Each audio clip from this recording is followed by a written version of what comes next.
Dear students, today we will discuss the entropy concepts. What is entropy? Measure of disorder or randomness, बेतरतीबी की पैमाइश का नाम है। एक और वे है जिस तरीके से हम इसे डिफाइन कर सकते हैं। It is the number of ways in which energy can be distributed among particles.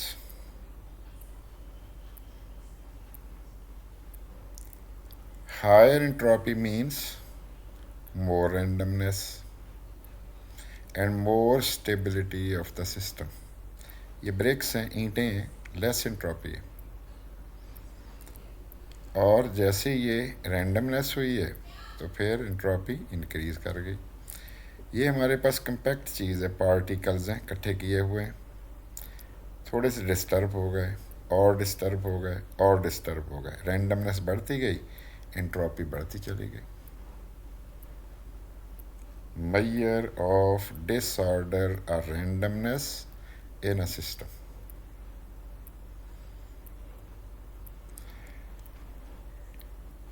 Entropy, diffusion and number of waves of arrangement कैसे कैलकुलेट करते हैं? याद रखिए, जब गैसेस की डिफ्यूजन होती है ना, तो उसमें is driven by random motion of particles. तो असल में पार्टिकल की बेतरतीब मोशन शुरू हो जाती है, उसको पुश करके धक्का लगाता है कौन सा प्रोसेस? डिफ्यूजन। और प्रोसेस जो गैस है वो डिफ्यूज़ हो जाती है। डिफ्यूजन के दौरान और आसान कर लेते हैं, गैस के मालिक्यूल्स की बेतरतीबी में इजाफा हो जाता है, चलो ऐसे कहते हैं। The more the number of arrangements, मुख्तलिफ अरेंजमेंट्स अगर हैं किन की?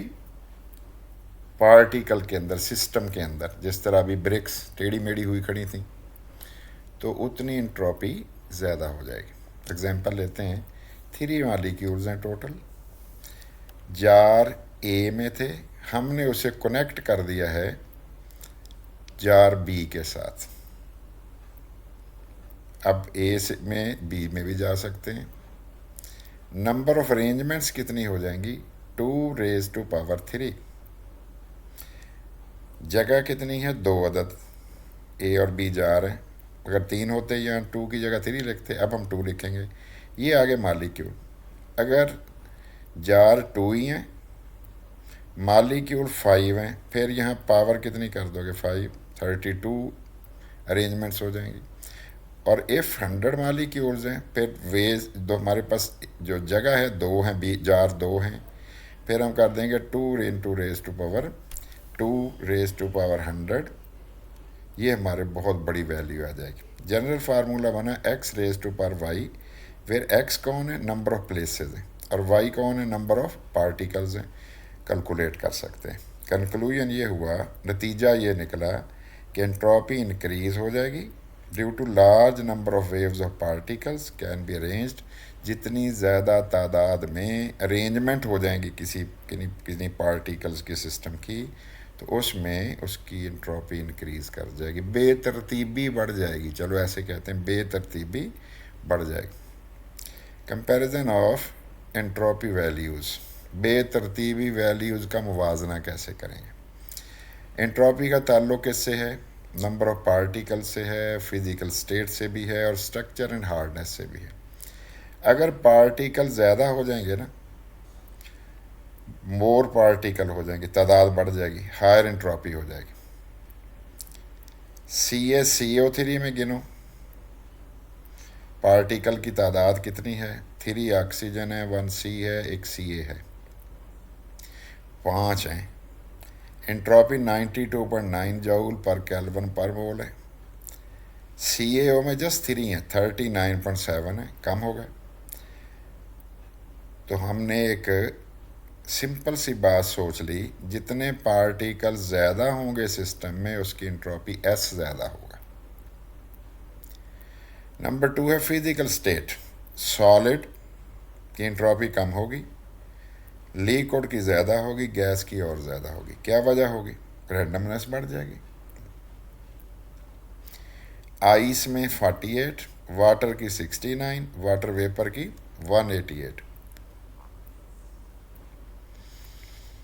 और स्ट्रक्चर और हार्डनेस भी इसको डिसाइड कराती है। हार्डर सब्सटेंसेस में पार्टिकल अपनी जगह पे ज़्यादा अच्छे तरीके से अरेंज होते हैं, उसकी लोअर इंट्रोपी होगी। लेकिन अगर उसका कंपैरिजन हम सॉफ्ट से, थोड़ा सा भी सॉफ्ट बेशक हो, उससे कर लें, तो उतनी पक्की अरेंजमेंट नहीं होगी उसकी, उसमें रैंडमनेस कुछ ना कुछ होगी। Number of ways of energy की डिस्ट्रीब्यूशन के बदल जाएंगे, इंट्रोपी बढ़ जाएगी। डायमंड की लो इंट्रोपी है, ग्रेफाइट की हायर इंट्रोपी है। Entropy changes in reactions. Solid से लिक्विड या गैस में जाओगे तो इंट्रोपी बढ़ जाएगी, डेल्टा एस पॉजिटिव हो जाएगा। किसी रिएक्शन में ज़्यादा गैस के मालिक्यूल प्रोडक्ट में बन जाए, इंट्रोपी बढ़ जाएगी। गैस के मालिक्यूल प्रोडक्ट में थोड़े हो जाएं तो याद रखिए बेतरतीबी कम हो जाएगी, इंट्रोपी कम हो जाएगी। चेक कर लेते हैं। CaCO3 सॉलिड है, हमने हीट करके डिकम्पोज कर दिया, रोस्ट करके CaO सॉलिड बना और CO2 बना। इधर तो गैस है ही नहीं, यहाँ गैस बन गई है। जब गैस 1 मोल बनी, 1 मोल अगर कंसीडर करें तो एवोगैड्रो नंबर ऑफ पार्टिकल बन गए हैं। तो गैस बन गई है, डेल्टा पॉजिटिव है, रिएक्शन भी खुद ब खुद होगा। आप अगर इस टेम्परेचर हीट दे दोगे तो ये टूट जाएगा, डिकम्पोज हो जाएगा। 2 मोल N2O5 के हैं, 4 मोल NO2 के बनते हैं, 1 मोल O2 का बनता है। इसके मोल कितने? 4 और 1 5। और रिएक्टेंट के कितने? 2। तो ज़्यादा हो गए मोल ऑफ गैसेस। ज़्यादा गैस के मालिक्यूल प्रोडक्ट में बनेंगे, देख लो 5 बने हैं 2 की बजाय, और डेल्टा एच पॉजिटिव हो जाएगा। साइन ऑफ एंट्रोपी चेंज क्या होगा? डेल्टा एस पॉजिटिव हो जाएगा और रिएक्शन स्पॉन्टेनियस होगा। और अगर डेल्टा एस नेगेटिव, एंट्रोपी गिर जाए, कम हो जाए, फिर डिक्रीज इन डिसऑर्डर हो जाएगा, तो फिर मोस्ट प्रोबेबली स्पॉन्टेनियस प्रोसेस नहीं होगा। लेकिन बाज़ दफ़ा अकेली इंट्रोपी स्पॉन्टेनिटी को, खुद ब खुद होने को डिस्कस नहीं कर सकती, हमें प्रिडिक्ट नहीं करवा सकती, पेश गोई नहीं करवा सकती। फिर हमें गिब्स फ्री एनर्जी की हेल्प लेनी पड़ती है। Calculating entropy change, delta H S not system हमने कैलकुलेट करना है। सिंपल सा एक फार्मूला है, डेल्टा एस नॉट प्रोडक्ट और minus summation of entropy of reactant. Summation है, जमा करना है एंट्रोपी को जो प्रोडक्ट की है, माइनस सम करना है तमाम जो रिएक्टेंट्स हैं उनकी इंट्रोपी को, प्रोडक्ट की इंट्रोपी को, रिएक्टेंट की इंट्रोपी को। तो डेल्टा एस नॉट सिस्टम आ जाएगा। रिएक्शन है हमारे पास 2A 2Ca + O2 2CaO। Standard entropies available हैं, डाटा में, लिटरेचर में अवेलेबल हैं। ये तीनों लिखनी एग्ज़ामिनर ने आपको दे दी। ये हमारे कौन है? 2 प्रोडक्ट हैं, तो प्रोडक्ट पहले लिखने हैं ना। इसकी वैल्यू लिखो, 2 से मल्टीप्लाई करो, देख लो 39.7 ये लिखी हुई रेड कलर की, 2 से मल्टीप्लाई, माइनस, ये माइनस साइन है बीच में। सम करना है इंट्रोपीज़ का, किस किस की? रिएक्टेंट की 2 हैं, ये तो Ca 2 है, Ca की वैल्यू को 2 से मल्टीप्लाई करोगे, 41.4 × 2 प्लस 205, वो A की है O2, 79.4 - 287.8 आ गया। टोटल आंसर आ गया -208.4 जूल पर केल्विन पर मोल।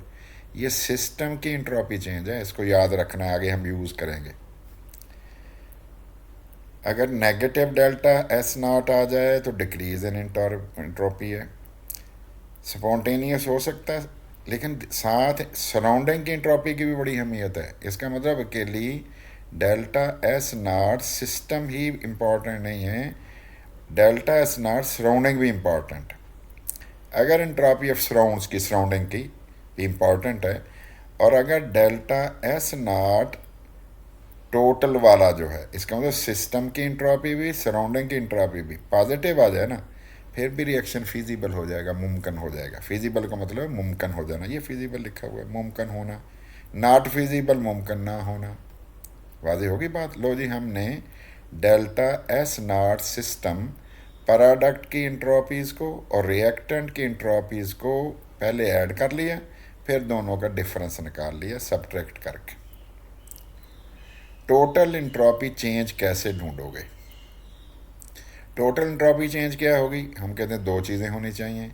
एक तो डेल्टा एस नॉट सिस्टम का हमें पता हो, जिसका फार्मूला हमें आता है। एक डेल्टा एस नॉट सराउंडिंग का पता हो, जिसका ये वाला फार्मूला है, जिसका ये वाला फार्मूला है। और इस फार्मूले को आपने इक्वल भी यहाँ ज़ाहिर लगेगा। तो इस फार्मूले को delta surrounding is equal to delta H not R, यहाँ बराबर का निशान है लगाना, ओवर टी। और माइनस का साइन भी यहाँ पे लगेगा, माइनस का साइन भी लगेगा, तो उसको हम माइनस का साइन भी यहाँ पे लगा लेंगे। तो minus delta H not R over T, ये आंसर। इसको मैं करेक्ट भी कर देता हूँ ताकि आपको याद भी रह जाएगा। ये मैंने इक्वल लिख दिया है और इक्वल के साथ हमने माइनस भी लगा दिया है, तो ये माइनस भी मैं साथ लगा रहा हूँ, माइनस भी मैंने लगा दिया। तो अब गौर कर लो कि हमारे पास क्या क्या आंसर आई है। आंसर हमारे पास आ गया, सिस्टम की वैल्यू भी आई हुई है डेल्टा एस नॉट सिस्टम की, और सराउंडिंग की भी आ गई। आगे बढ़ते हैं। अब देखिए कि हमारे पास पिछले को फिर रिवाइज करते हैं। ये मेरे पास आगे value delta S not surrounding की, ये आगे मेरे पास डेल्टा एस नॉट सिस्टम की। सिस्टम की हम पीछे कैलकुलेट कर चुके हैं। आगे चलते हैं। कैलकुलेट करो जी entropy change of the system, system की फॉर द रिएक्शन। ये हमने सिस्टम की इंट्रोपी चेंज, सारी वैल्यू उसी तरह वैल्यूज़ मिल गई सारी, हमने प्लस माइनस किया। ये देखो ना, delta S not system, product में से रिएक्टेंट निकाल दिया, वैल्यूज़ अवेलेबल थी, ये देख लो वैल्यूज़ अवेलेबल है। 39.70 CaO की है, तो 2 से मल्टीप्लाई किया होगा, ये देख लो किया हुआ है। अब देख लो माइनस 41.40 किसकी है? कैल्शियम की। कैल्शियम तो रिएक्टेंट है, रिएक्टेंट में लिख दिया। 205 किसकी है? ये भी रिएक्टेंट की, O2 की, ये भी इधर लिख दिया। टोटल करोगे आप साल से 208.4 जूल पर केल्विन पर मोल आपका आंसर आ रहा है। अब एक तो चीज़ गई मिल, कौन है? Delta S not system. और अब बताएं, अगर डेल्टा एस नॉट सराउंडिंग निकालना हो तो उसका फार्मूला अप्लाई करना पड़ेगा ना, ये वाले फार्मूला बनेगा ना जो अभी करेक्शन हम कर रहे थे पीछे। अब इसकी वैल्यू के लिए क्या है? कह रहा है पहला पॉइंट ये है, नोट है, delta H not R joule पर मोल में होना चाहिए। अगर मैं एग्जामिनर अमूमन देगा किलो जूल में, 1000 से मल्टीप्लाई कर देना।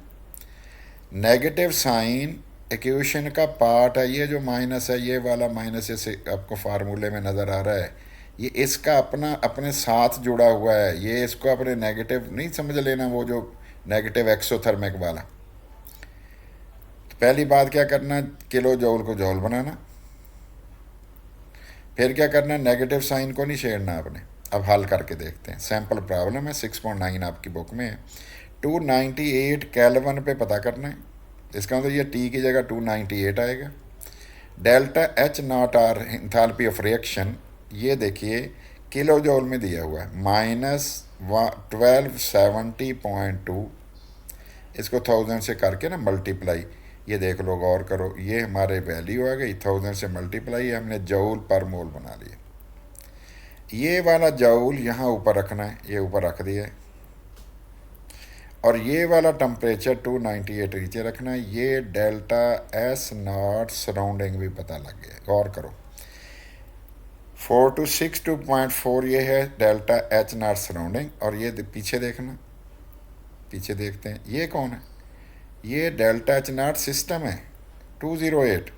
ये वाला कौन है प्लस में? ये है डेल्टा एस नॉट सराउंडिंग।